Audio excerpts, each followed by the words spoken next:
हम भी न दीवाने हैं, नहीं किसी से डरते हैं। हम भी न दीवाने हैं। ना डरना है, ना दबना, ना झुकना, ना बिकना है, ये भी ध्यान रखना है। अगर किसी लालच में बिक गए तो खत्म हो जाएगा सारा मूवमेंट। सोचो अगर बाबा साहब भी अगर बिक जाते तो क्या आज हम लोग मंत्री बन पाते, एमएलए बन पाते, वकील बन पाते? हमें तो ये भी नहीं पता होता। ये कुर्बानी बाबा साहब की बेकार नहीं जानी चाहिए, मैं सबके लिए कहना चाहता हूँ। 4 बच्चे जमीन की गोद में सुला दिए माता रमा। इस समाज को तो खुद को जवानी में जला दिया। ऐसे ही थोड़ी ना हमें ये मिला जो आज हम खुशहाली का जीवन जी रहे हैं। बिल्कुल।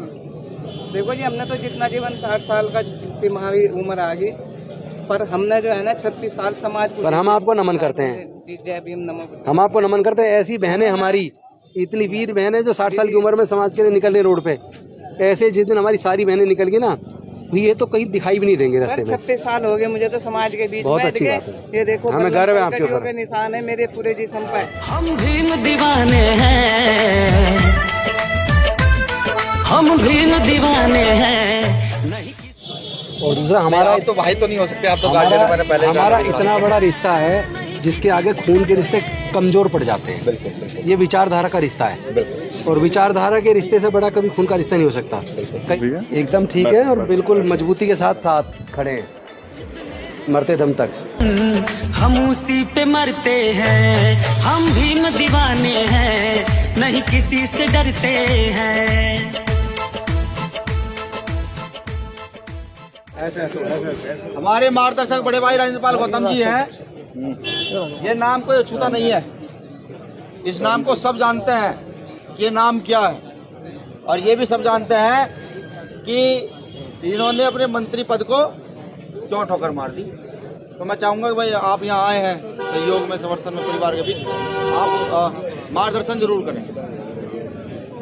मैं तथागत बुद्ध बाबा साहब और सभी समाज के महापुरुषों के चरण में कोटि कोटि नमन करते हुए अपने साथियों को सिर्फ एक बात कहना चाहता हूँ कि भविष्य में चूंकि हमारी जो एकता बनती जा रही है समाज की, जो लड़ाई समता, स्वतंत्रता, बंधुता और न्याय की जो डॉक्टर बाबा साहब अम्बेडकर जी ने शुरू की थी और माननीय कांसीराम साहब ने उसको काफ़ी तेज कर दिया, और उसके बाद जो युवा साथी हमारे भाई चंद्रशेखर जी हैं, विनय रतन जी हैं, आर्य जी हैं, निगम साहब हैं, पुष्पांकर जी, सब लोग जो आप सब लोग, हम सब लोगों ने जो एकजुटता के साथ पूरे देश के अंदर सामाजिक न्याय की इस लड़ाई को प्रजातांत्रिक तरीके से, हिंसात्मक तरीके से जिस तरीके से मजबूत किया है, इससे जो जातिवादी और विषमता और अन्याय पर आधारित सोच रखने वाले लोग बौखला गए, और ये इस तरह के हमले हो सकता है भविष्य में हमारे ऊपर और भी हों।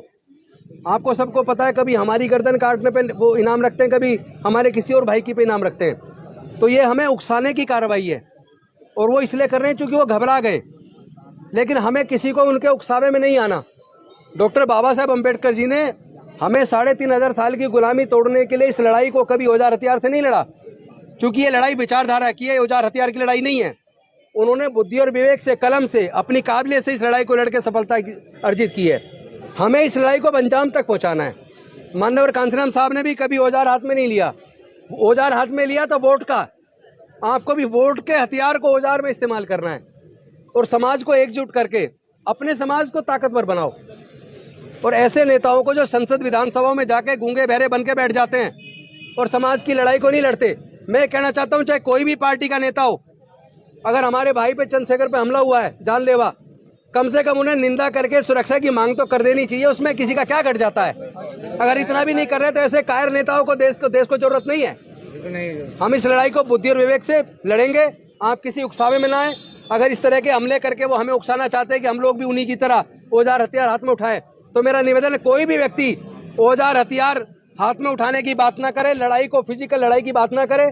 ये लड़ाई तो बुद्धि और विवेक से, दिमाग से अपने को एकजुट करके और संवैधानिक तरीके से, जैसे बाबा साहब ने लड़ी, माननीय कांसीराम साहब ने लड़ी, हमें भी इस लड़ाई को एकजुट होकर हम लोग संकल्प ले रहे हैं पूरे देश में अपने इस बहुजन समाज को एकजुट करके इस लड़ाई को तब तक लड़ेंगे जब तक इसे हम सफलता अर्जित नहीं कर लेते, जब तक देश से जातिवाद को जड़ से खत्म नहीं कर देते, जब तक विषमता और अन्याय पर आधारित व्यवस्था को जड़ से खत्म नहीं कर देते, तब तक हम लोग इस लड़ाई को लड़ते रहेंगे। इसमें एक राजेंद्र गौतम, एक हमारे चंद्रशेखर भाई या विनय रतन, क्या हमारे अगर 10-20 लोगों को वो मारेंगे तो समझ लेना जितने मारेंगे उतने ही 1 लाख से गुना कर लेना। अगर 10 मारे तो 10 लाख, 10 लाख चंद्रशेखर, 10 लाख राजेंद्र गौतम पैदा हो जाएंगे। मुसीबत उन्हीं की आनी है। इसलिए इस लड़ाई को दिमाग से लड़ो। ये विविधताओं का देश है। भारत में विभिन्न जाति, विभिन्न धर्म, विभिन्न संस्कृतियों के लोग रहते हैं और यहाँ सबको समान अवसर संविधान देता है। और हम नहीं चाहते किसी कीमत पे भारत का संविधान खत्म करके मनुस्मृति का शासन आए। हम चाहते हैं समता पर आधारित समाज बने, समता मूलक समाज बने। तो इस लड़ाई को हम ईमानदारी से लड़ेंगे। मैं सिर्फ यही संदेश आपको देना चाहता हूँ, हम सब लोग साथ हैं, सब लोग एकजुट हैं और हम उम्मीद करते हैं कि भाई चंद्रशेखर जल्दी स्वस्थ होंगे और इस मूवमेंट को लीड करेंगे। हम और आप सब लोग मिलके पूरे समाज को एकजुट करके इस लड़ाई को सफलता में बदलेंगे। लेकिन अपने आप को धैर्य में रखें, किसी भी उकसावे में बिल्कुल ना आए। बहुत बहुत धन्यवाद। जय भीम, जय भीम, जय भीम, जय भीम।